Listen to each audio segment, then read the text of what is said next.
کون بنے گا یا بنے گی وزیر اعظم؟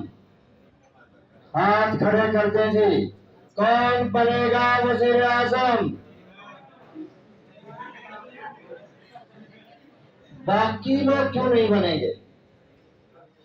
اس لیے کہ یہ دیکھ چکے ہیں پاکستان میں جو وزیر اعظم بنتا ہے عزت سے نہیں جاتا، اس لیے نہیں بنیں گے کہ جو آیا ذلیل ہو کے گیا، لہذا نہ بننا ہی بہتر ہے۔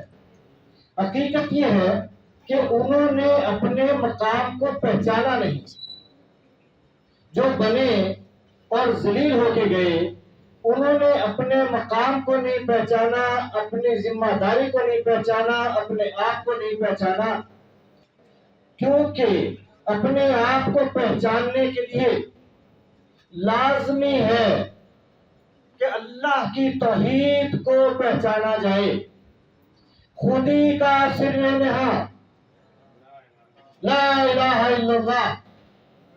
اور آپ سب یہ بھی بتا دیں پاکستان کا مطلب کیا؟ تو پاکستان کا مطلب بھی وہی ہے اور خودی کی پہچان بھی یہی ہے۔ خودی کا مخفی راز یہ ہے کہ توحید کی پہچان مل جائے، لا الہ الا اللہ سے آگاہی ہو جائے، خودی کا سر نہا لا الہ الا اللہ۔ اور اگر یہ آگاہی مل گئی، یہ راز ہم نے جان لیا، خودی کا سر نہا جان لیا، تو پھر خودی ہے تیغ فساں لا الہ الا اللہ۔ خودی پھر آرام اور عیش کا نام نہیں ہے، لوٹ مار کا نام نہیں ہے، خودی تو پھر تیغ فساں ہے، جدوجہد ہے، جدوجہد ہے، یہ جہاد ہے، جان سے، مال سے، وقت سے۔ تو خودی کو پہچانے بغیر اگر کوئی کسی مسلک پہ آئے گا تو ذلیل ہو کے جائے گا۔